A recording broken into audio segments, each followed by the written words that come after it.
नमस्कार, आप देख रहे हैं लाख टके की बात। मैं हूं आपके साथ अनुराग दीक्षित। जहांगीरपुरी दंगा मामले में लगातार नए खुलासे सामने आ रहे हैं।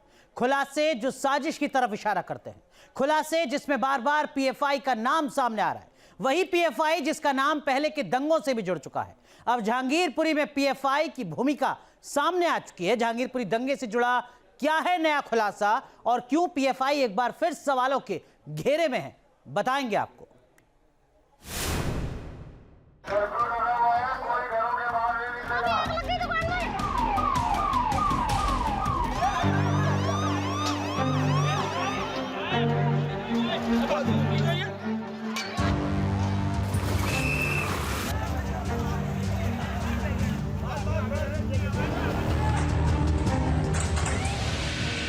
नफरत की आंधी उठी और शहर के शहर जलने लगे।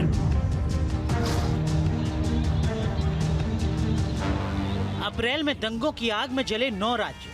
करौली से लेकर जहांगीरपुरी तक दंगों की एक ही क्रोनोलॉजी। दंगा भड़काने के लिए एक ही संगठन पर शक।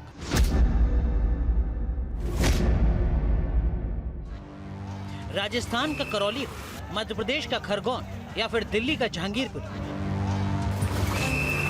इन 3 जगहों पर हिंसा में एक ही संगठन का नाम सामने आ रहा है। एक ही संगठन को कटघरे में खड़ा किया जा रहा है। इस संगठन का नाम है पीएफआई। पीएफआई यानी people's front of India.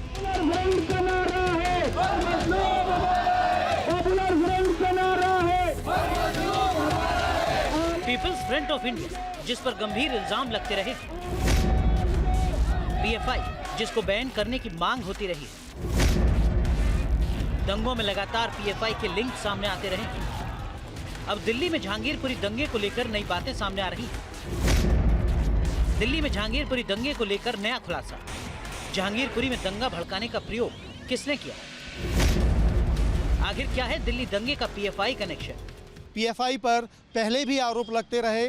Delhi दंगों में विदेशी फंडिंग का आरोप लगा और अब जब जहांगीरपुरी दंगे की इन्वेस्टिगेशन आगे बढ़ रही है तो पीएफआई के कनेक्शन लगातार सामने आ रहे हैं। जहांगीरपुरी में पीएफआई से जुड़े खुलासे हो रहे हैं। इससे पहले के दंगों में भी पीएफआई की भूमिका सामने आ चुकी है। खरगोन में रामनवमी के मौके पर जो दंगा हुआ था उसे भी पीएफआई से जोड़ा जा रहा है। वहाँ पर फंडिंग कर रहा था, कुछ लोग भी। पीएफआई भी फंडिंग करता है, किया भी है, यही तो है।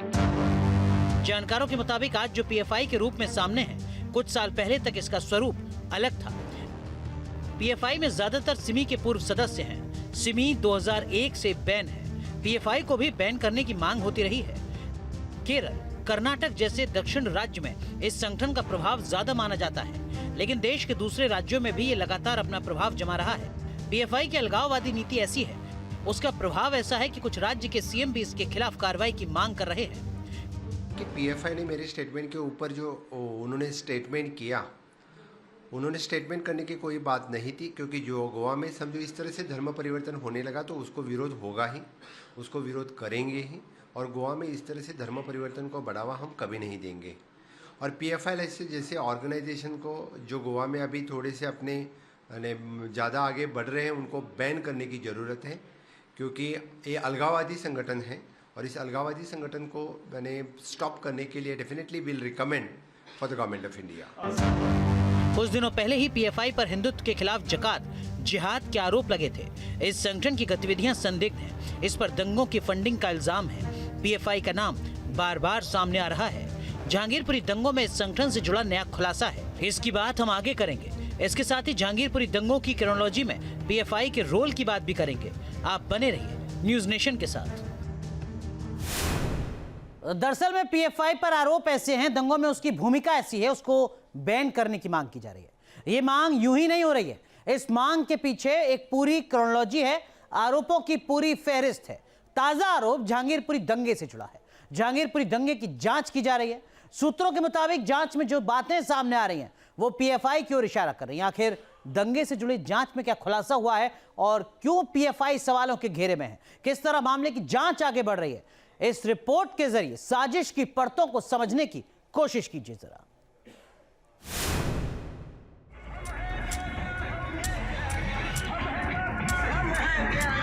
हनुमान जयंती पर जहांगीरपुरी को किसने जलाया?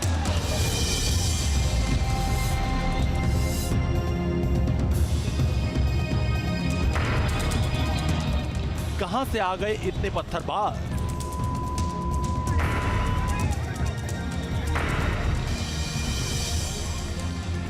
अचानक कैसे लहराने लगी तलवारें? किसने किया बंदूक का इंतजाम?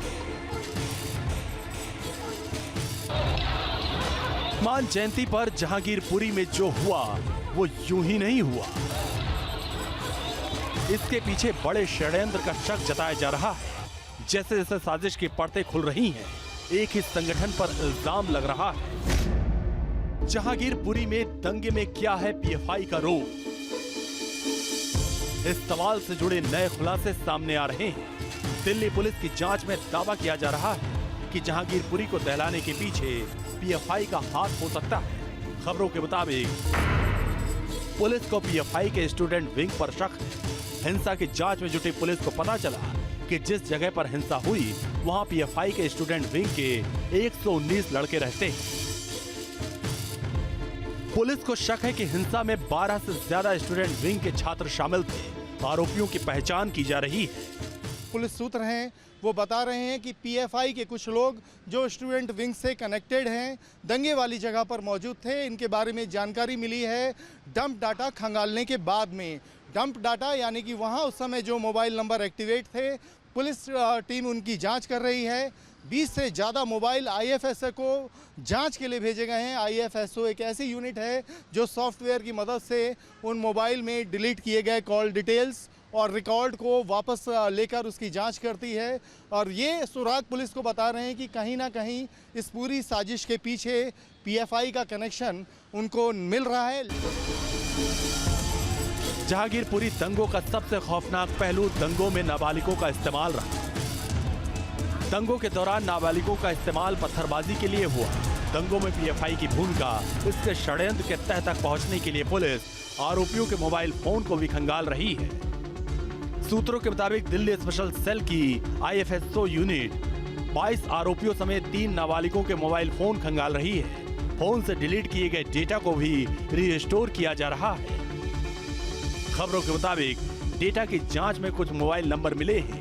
इसके बाद पीएफआई के कुछ सदस्य जांच टीम के रडार पर हैं। दिल्ली पुलिस साइबर सेल की आईएफएसओ विंग के पास जो मोबाइल जांच के लिए भेजे गए थे, उनमें कुछ मोबाइल पीएफआई से संबंधित संदिग्धों के भी हैं। देखिए, जो मैं बताया ना, सिमी का जो student Islamic movement of India था, उसको जो बैन किया, उसके बाद जब जो भी ऑर्गेनाइजेशन बनी है और ख़ासतौर से पीएफआई में भी जो इसके जब स्टूडेंट विंग बन गया है, वो आदमी वही हैं, चेहरे वही हैं, बदनाम बदल गया है। तो वो वाले विंग भी, क्योंकि जहांगीरपुरी केस में कोई एक आज की नई बात नहीं थी, एकदम स्पर ऑफ मूवमेंट में नहीं हुआ। ये पुरानी सोची समझी साजिश के हिसाब से ये दंगे कराए गए हैं।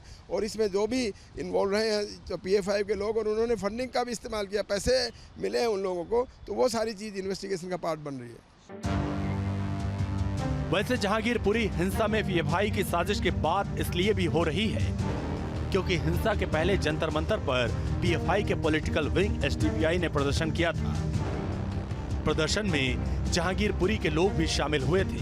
इस प्रदर्शन में सरकार के खिलाफ भड़काऊ बयानबाजी की गई थी। लेकिन हमारा मुल्क संविधान से चलता है, प्रशासन के जरिए चलता है, कानून के जरिए चलता है। इस वजह से ये गुंडई सरकार जो आई है, इसको बहुत जल्दी हम गिराएंगे। जब से पीएफआई वजूद में आया है, उस पर गंभीर आरोप लगते रहे हैं। Shaheen Bagh anti CA protest हो या फिर जहांगीरपुरी दंगा, जांच पीएफआई के एंगल से हो रही है। हाल ही में हुए सांप्रदायिक दंगों के अलावा कर्नाटक के हिजाब विवाद में भी पीएफआई पर गंभीर आरोप लग चुके हैं। Avneesh Chaudhary, News Nation, Delhi. सवाल यही है कि आखिर दंगा भड़कता क्यों है? लोग एक दूसरे के दुश्मन कैसे हो जाते हैं? क्यों हिंदू मुसलमान की खाई बढ़ती जा रही है? कौन हिंदू मुसलमान में दूरी पैदा कर रहा है? नफरत से जुड़ी 2 तस्वीरें आई हैं मध्य प्रदेश से। ये दोनों तस्वीरों को देखकर आपको अंदाजा हो जाएगा कि नफरत ने किस तरीके से समाज में दरार पैदा कर दी है।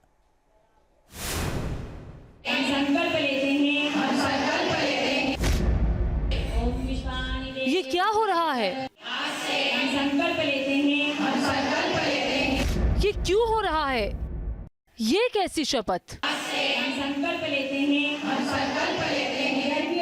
विधर्मियों की दुकानों से कपड़ा चप्पल अन्य कोई भी वस्तु नहीं खरीदेंगे। व्हाट्सएप पर नफरत का मैसेज। सामान लो तो सिर्फ मुसलमानों से।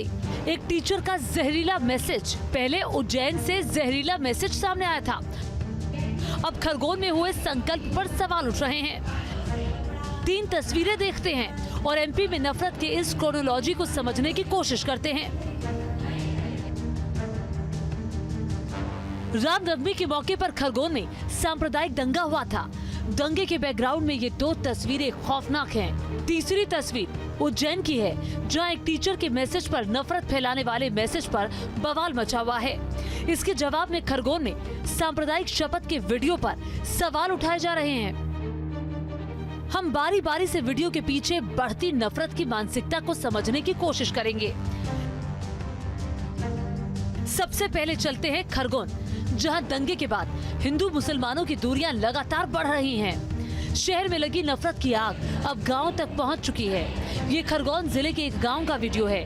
वीडियो में सबसे पहले सुनते हैं कि क्या संकल्प लिया जा रहा है। हम संकल्प लेते हैं विधर्मियों की दुकानों से कपड़ा चप्पल अन्य कोई भी वस्तु नहीं खरीदेंगे। कोई वस्तु बेचेंगे।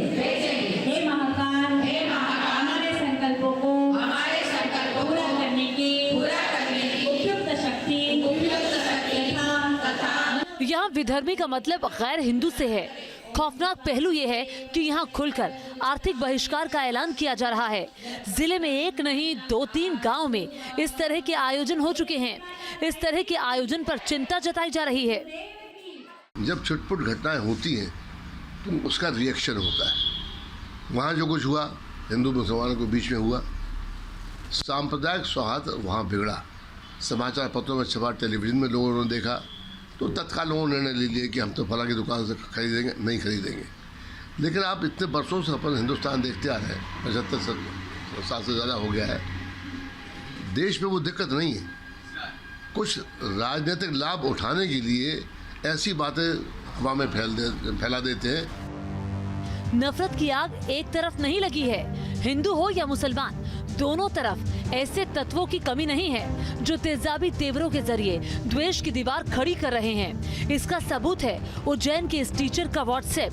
नाम है दिलावर खान, पेशे से सरकारी टीचर हैं। इन्होंने एक व्हाट्सएप भेजा है जिसमें सिर्फ मुसलमानों से सामान खरीदने की बात कही गई है।